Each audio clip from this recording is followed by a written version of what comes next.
Delegates.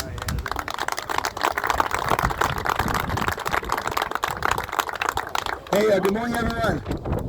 How's everyone doing?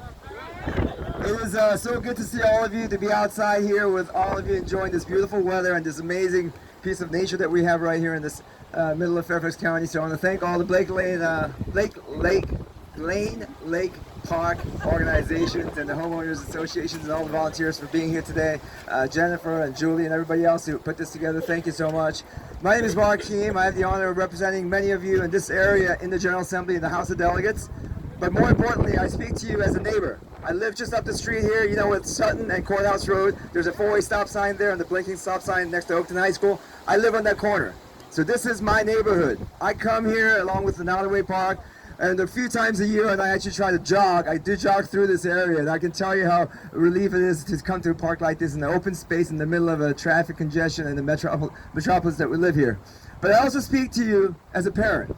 I have two children who both go to Madison High School, and last week, during spring break, my family and I went out west, because instead of spending time at the beach, or spending time going shopping or doing amusement parks, we decided to do something that we haven't done in a long time, which is to go enjoy our beautiful nature. So we went to the Grand Canyons.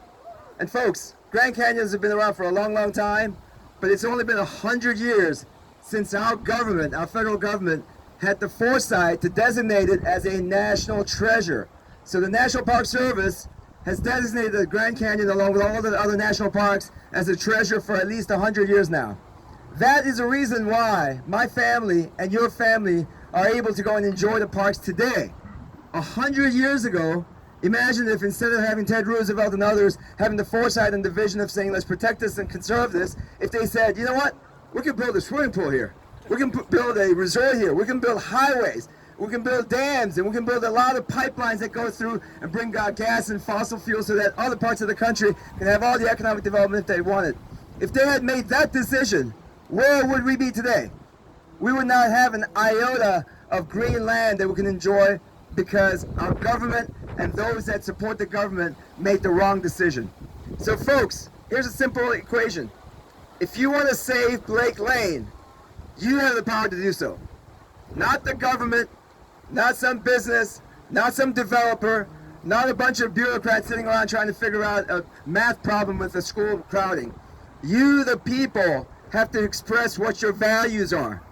You, the constituents, have to tell us what is important to you. If open space is important, conserving nature is important, protecting our environment is important, keeping a sustainable climate is important, and making sure that the future generations have more than what we have, then you and I have to step up. Now, as a state representative, I don't have a whole lot to say about this particular area, but I'll tell you one thing. In the last 10 years I've been doing this job, I've made environmental protection and clean energy and sustainability one of my highest priorities. I've stood up to fight against the natural gas pipelines that are coming through our communities. I've tried to stop Dominion from building more of their pipelines and power plants everywhere. And this is just like that same battle. We have to put our foot down and say no more development. Our schools can be found in different ways to make sure that our kids who are attending private schools can find different ways. We have schools that are dilapidated. Let's fix that up first before we start talking about building new schools. So with that, I'm going to support all of our candidates who are with you on this issue. Make sure we have a good county board chairman, county supervisor, and a county school board member, and we will save Blake Lane. Thank you.